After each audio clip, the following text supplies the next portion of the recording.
ಗುರುವಾಯನಕೆರೆಯಲ್ಲಿರುವಂತಹ Excel college. ರಾಜಕಾರಣ ಮತ್ತು ಶಿಕ್ಷಣ ಎರಡೂ ಕೂಡ ಯಾವತ್ತೂ ಕೂಡ ಒಂದೇ ದೋಣಿಯಲ್ಲಿ ಪ್ರಯಾಣವನ್ನು ಮಾಡಬಾರ್ದು. ಒಂದಿಷ್ಟು ಜನ ರಾಜಕಾರಣಿಗಳನ್ನು, ಸ್ಥಳೀಯ ರಾಜಕಾರಣಿಯನ್ನು ಕರೆಯುವುದಕ್ಕೆ ಸ್ವಲ್ಪ ಹಿಂದೆ ಮುಂದೆ ನೋಡಿದ್ದಾರೆ. ಗುರುವಾಯನಕೆರೆ ಅನ್ನುವಂಥ ಒಂದು ಊರಿದೆ. ಆ ಊರಿನಲ್ಲಿ ಒಂದು ಕೆರೆ ಇದೆ. ಈ ಕೆರೆಯಲ್ಲಿ ಮೀನುಗಳು ಏಕಾಏಕಿ ಸಾಯೋದಕ್ಕೆ ಶುರುವಾಯಿತು. ಅಲ್ಲಿಯ ನೀರನ್ನು ಪರೀಕ್ಷೆಗೆ ಅಂತ ಹೇಳಿ ಲ್ಯಾಬ್ಗೆ ಕಳಿಸ್ತಾರೆ. ಆ ಲ್ಯಾಬ್ನಲ್ಲಿ ಸ್ಪಷ್ಟವಾಗಿ ರಿಪೋರ್ಟ್ ಬರುತ್ತೆ, ಆ ನೀರಿನಲ್ಲಿ ಸೋಪ್ ನೀರು ಮಿಕ್ಸ್ ಆಗಿದೆ. ಸ್ನೇಹಿತರೆ ನಮಸ್ಕಾರ. ರಾಜಕಾರಣ ಮತ್ತು ಶಿಕ್ಷಣ ಎರಡೂ ಕೂಡ ಯಾವತ್ತೂ ಕೂಡ ಒಂದೇ ದೋಣಿಯಲ್ಲಿ ಪ್ರಯಾಣವನ್ನು ಮಾಡಬಾರ್ದು. ಯಾಕೆ ಅಂತ ಕೇಳಿದ್ರೆ, ಇವತ್ತು ಬೆಳ್ತಂಗಡಿ ತಾಲೂಕಿನಲ್ಲಿರುವಂತಹ ಗುರುವಾಯನಕೆರೆಯಲ್ಲಿ ಇರುವಂತಹ ಒಂದು ವಿದ್ಯಾಸಂಸ್ಥೆ, ಆ ವಿದ್ಯಾಸಂಸ್ಥೆ ಎದುರಿಸುತ್ತಿರುವಂತಹ ಆರೋಪಗಳು, ಜೊತೆಗೆ ಆ ವಿದ್ಯಾಸಂಸ್ಥೆಯ ವಿರುದ್ಧ ಒಂದಿಷ್ಟು ಸಾಮಾಜಿಕ ಜಾಲತಾಣದಲ್ಲಿ ಆಗ್ತಿರುವಂತಹ ವ್ಯವಸ್ಥಿತವಾದಂಥ ಒಂದು ಆರೋಪದ ಷಡ್ಯಂತ್ರದ ಕುರಿತು ಇವತ್ತು ನಾನು ಮಾತನಾಡೋದಕ್ಕೆ ಅಂತ ಹೇಳಿ ನಿಮ್ಮ ಮುಂದೆ ಬಂದಿದ್ದೀನಿ. ಸೊ ಸಾಕಷ್ಟು ಜನ ಮೆಸೇಜ್ ಮಾಡಿದ್ರಿ ಈ ಒಂದು ವಿಚಾರದ ಬಗ್ಗೆ ಮಾತನಾಡಿ ಅಂತ ಹೇಳಿ. ಜೊತೆಗೆ ಅದರಲ್ಲಿ ಫಾರ್ ಮಾತಾಡಿ ಅಂತ ಹೇಳಿದ್ರು, ನೆಗೆಟಿವ್ ಮಾತಾಡಿ ಅಂತ ಹೇಳಿದ್ರು. ಕೂಲಂಕುಷವಾಗಿ ಎಲ್ಲವನ್ನ ಅಧ್ಯಯನವನ್ನು ಮಾಡಿ ಕೊನೆಗೆ ನನಗೇನು ಅನಿಸಿದೆ ಅನ್ನುವಂಥದ್ದನ್ನು ನಿಮ್ಮ ಮುಂದೆ ಇಡುವಂಥ ಪ್ರಯತ್ನವನ್ನು ನಾನು ಮಾಡ್ತೀನಿ. ಸೊ ಎಕ್ಸೆಲ್ ಕಾಲೇಜ್, ಮೊದಲನೇದಾಗಿ ಗುರುವಾಯನಕೆರೆಯಲ್ಲಿರುವಂತಹ ಎಕ್ಸೆಲ್ ಕಾಲೇಜು, ಇದರ ಓನರ್ ಆಗಿರುವಂಥ ಸುಮಂತ್ ಕುಮಾರ್ ಜೈನ್ ಇವತ್ತಿಗೆ ಸುಮಾರು 3,000 ವಿದ್ಯಾರ್ಥಿಗಳನ್ನು ಒಳಗೊಂಡಿರುವಂತಹ ಒಂದು ದೊಡ್ಡ ಕಾಲೇಜಾಗಿ ಹೊರಹೊಮ್ತಾ ಇದೆ.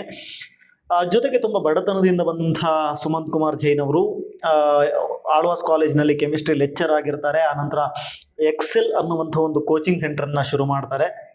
ತುಂಬ ಒಂದು ಬೆರಳೆಣಿಕೆಯಷ್ಟು ಜನಗಳಿಂದ ಶುರುವಾದಂತಹ ಒಂದು ಎಕ್ಸೆಲ್ ಕೋಚಿಂಗ್ ನಂತರ ಸಾಕಷ್ಟು ಪ್ರಸಿದ್ಧಿಯನ್ನು ಪಡ್ಕೊಳ್ಳುತ್ತೆ. ಪ್ರಸಿದ್ಧಿಯನ್ನು ಪಡ್ಕೊಂಡ ನಂತರ ಎಕ್ಸೆಲ್ PU ಕಾಲೇಜ್ ಅಂತ ಶುರು ಮಾಡ್ತಾರೆ ಕೊರೋನಾ ಅವಧಿಯಲ್ಲಿ.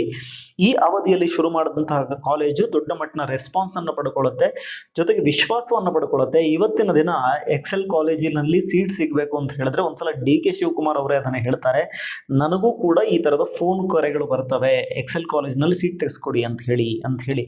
ಕೇವಲ ಒಂದು 5 ವರ್ಷಗಳಲ್ಲಿ ಒಂದು ಸಂಸ್ಥೆ ಇಷ್ಟರ ಮಟ್ಟಿಗೆ ಹೆಸರು ಮಾಡಿದೆ ಅಂತ ಹೇಳಿದ್ರೆ ಆ ಸಂಸ್ಥೆಯಲ್ಲಿ ಕೆಲಸ ಮಾಡುವಂತಹ ಸಿಬ್ಬಂದಿಗಳು, ಜೊತೆಗೆ ಲೆಕ್ಚರ್ಸು, ಜೊತೆಗೆ ಅವರ ಶ್ರಮ, ಸುಮಂತ್ ಕುಮಾರ್ ಜೈನ್ ಅವರ ಶ್ರಮ ಇಲ್ಲಿ ಎದ್ದು ಕಾಣುತ್ತೆ.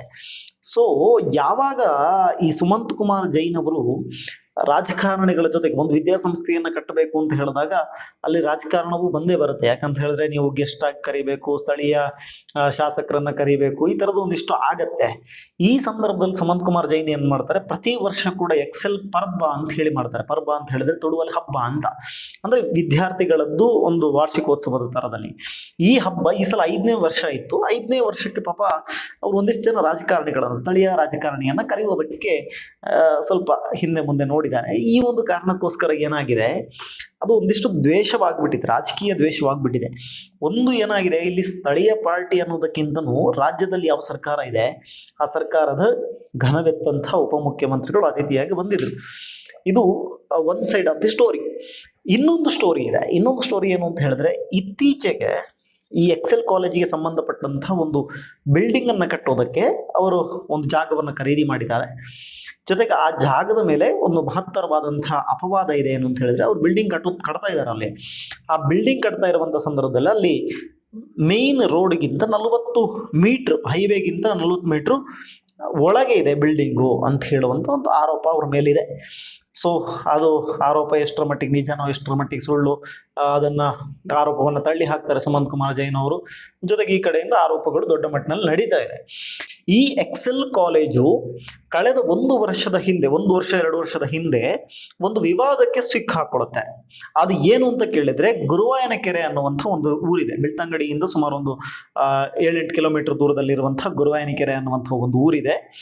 ಆ ಊರಿನಲ್ಲಿ ಒಂದು ಕೆರೆ ಇದೆ. ಆ ಕೆರೆಯಿಂದಾಗಿ ಗುರುವಾಯನಕೆರೆ ಅನ್ನುವಂಥ ಹೆಸರು ಬಂದಿದೆ. ಈ ಕೆರೆಯಲ್ಲಿ ಮೀನುಗಳು ಏಕಾಏಕಿ ಸಾಯೋದಕ್ಕೆ ಶುರುವಾಯಿತು. ಮೀನುಗಳು ಏಕಾಏಕಿ ಸಾಯೋದಕ್ಕೆ ಶುರುವಾದಾಗ ಯಾಕೆ ಇದು ಸಾಯ್ತಾ ಇದೆ ಅಂತ ಹೇಳಿ ಒಂದಿಷ್ಟು ಅದರ ಬಗ್ಗೆ ಅಧ್ಯಯನಗಳನ್ನ ಮಾಡೋದಕ್ಕೆ ಶುರು ಮಾಡಲಾಯಿತು. ಆಗ ಗೊತ್ತಾಗಿದ್ದು, ಎಕ್ಸೆಲ್ ಕಾಲೇಜಿನಲ್ಲಿ STP ಘಟಕ ಇರಲಿಲ್ಲ. ಈ STP ಘಟಕ ಇಲ್ಲದ ಕಾರಣಕ್ಕೋಸ್ಕರ ಅಲ್ಲಿಂದ ಎಲ್ಲ ಮಲಿನ ನೀರು ಕೂಡ ಅದು ಈ ಕೆರೆಯನ್ನು ಸೇರ್ತಾ ಇದೆ ಅಂತ ಹೇಳುವಂಥ ಒಂದು ವಿಚಾರ ಗೊತ್ತಾಗತ್ತೆ. ಈ ವಿಚಾರ ಗೊತ್ತಾದ ನಂತರ ಅಲ್ಲಿ ಅದಕ್ಕೆ ಸಂಬಂಧಪಟ್ಟಂತಹ ಅಧಿಕಾರಿಗಳು ಆ ಸ್ಥಳಕ್ಕೆ ಭೇಟಿಯನ್ನು ಕೊಡ್ತಾರೆ. ಜೊತೆಗೆ ಒಂದಿಷ್ಟು ಮಾಧ್ಯಮಗಳಲ್ಲಿ, ಸ್ಥಳೀಯ ಮಾಧ್ಯಮಗಳಲ್ಲಿ ಅದು ಸುದ್ದಿ ಆಗುತ್ತೆ. ವಿಶೇಷವಾಗಿ ನಾನು ನೆನಪಿಸ್ಕೊಳ್ಬೇಕು, ಸುದ್ದಿ ಬಿಡುಗಡೆ ಪತ್ರಿಕೆ ಅಂತ ಹೇಳಿ ಬೆಳ್ತಂಗಡಿ ತಾಲೂಕಿನಲ್ಲಿದೆ.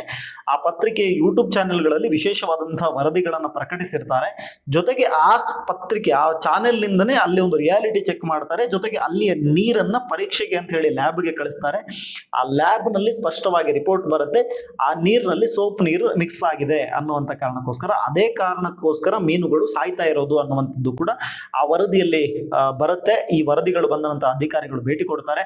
ಭೇಟಿ ಕೊಟ್ಟು ಸುಮಾರು ಆಗಿನ ಕಾಲಕ್ಕೆ ಒಂದು 3-4 ವರ್ಷದ ಹಿಂದೆ, ಎರಡು ವರ್ಷದ ಹಿಂದೆ ಅನ್ಸುತ್ತೆ, ಅದು 5 ಲಕ್ಷ ರೂಪಾಯಿವರೆಗೂ ಕೂಡ ದಂಡವನ್ನು ವಿಧಿಸ್ತಾರೆ. ನೀವು STP ಘಟಕವನ್ನು ಮಾಡಬೇಕು ಅಂತ ಹೇಳ್ತಾರೆ.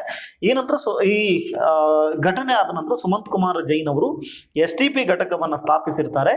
ಆನಂತರ ಅಲ್ಲಿಗೆಲ್ಲ ಸಾಲ್ವ್ ಆಗಿರುತ್ತೆ. ಇತ್ತೀಚೆಗೆ ಶಾಸಕರದ್ದೊಂದು ಜನಸ್ಪಂದನ ಕಾರ್ಯಕ್ರಮ ಅಂತ ಹೇಳಿ ಹಮ್ಮಿಕೊಳ್ಳಲಾಗಿರುತ್ತೆ. ಈ ಜನಸ್ಪಂದನ ಕಾರ್ಯಕ್ರಮದಲ್ಲಿ ಒಂದಿಷ್ಟು ಜನ ಸಾರ್ವಜನಿಕರು, ಅದು BJP ಮುಖಂಡರು ಅಂತಾನೆ ಹೇಳ್ಬೋದು, ಈ ಒಂದಿಷ್ಟು ಜನ ಮುಖಂಡರುಗಳು ಅಲ್ಲಿ ಈ ಒಂದು ಪ್ರಶ್ನೆಯನ್ನ, ಸುಮಂತ್ ಕುಮಾರ್ ಜೈನ್ ಅವರು ಕೂಡ ಇರ್ತಾರೆ ಆ ಕಾರ್ಯಕ್ರಮದಲ್ಲಿ, ಅಲ್ಲಿ ಅವರೊಂದು ದೂರನ್ನ ಹೇಳ್ತಾರೆ. ಒಂದಿಷ್ಟು ಜನ ಸಾರ್ವಜನಿಕರು ದೂರನ್ನ ಹೇಳ್ತಾರೆ.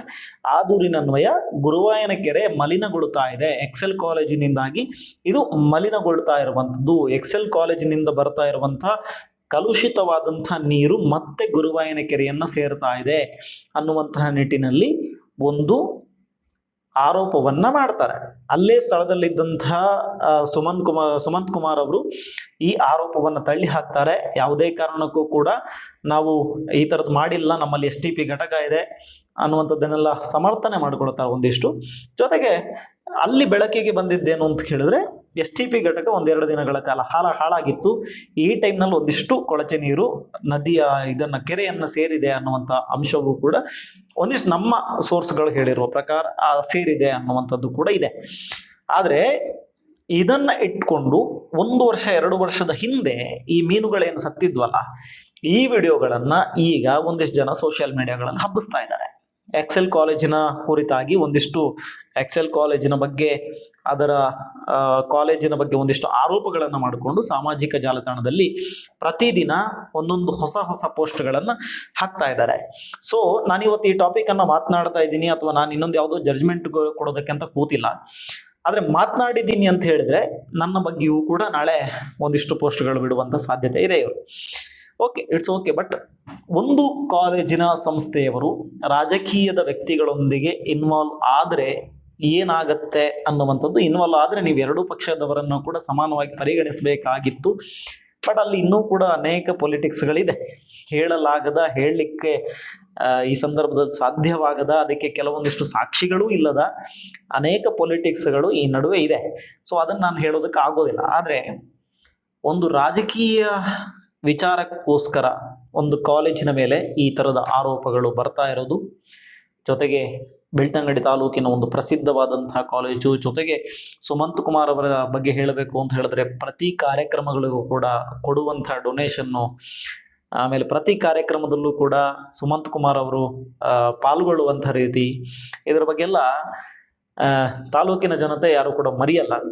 ಸೊ ರಾಜಕಾರಣದಿಂದ ಒಂದಿಷ್ಟು ದೂರ ಉಳಿದ್ರೆ ನಮ್ಮ ತಾಲೂಕಿನ ಹೆಮ್ಮೆಯ ಸಾಧಕ ಅವರು ಮತ್ತೆ ಆಗ್ತಾರೆ.